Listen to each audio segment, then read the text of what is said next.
Okay, welcome back mga idol. So ito na yung final part o yung part 5 na ang ating project na steel door gate. So dito in-install na natin itong ating double lock. Okay, ito resolution natin. So ito i-weldingan natin to para may stopper dito sa binutas natin. So tinesting natin itong ating double lock. Okay. Okay ba? Nagana ba? Okay. Nagana. So re-rebits lang natin yung gilid na yan. Dadaanan ng lock na yan, ng push rod.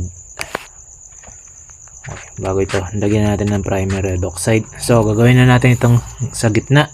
So nagputol na tayo ng flat bar. Ayan. 1 inches yung napili ko bago yung pinakamanipis.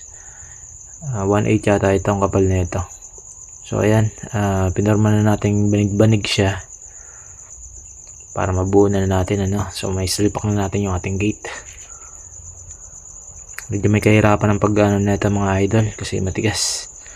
So pag natapos na, kinakating na natin para maging malinis yung gilid para saktuhan doon sa ating frame sa gitna. Pinaayos natin, medyo baloktot. So karaniwan talaga yan baloktot. Medyo mahirap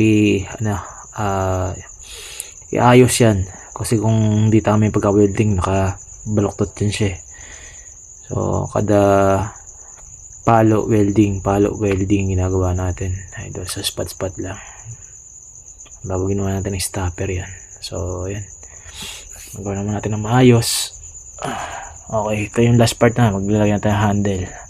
So ito na yung finished product natin mga idol, natapos din natin.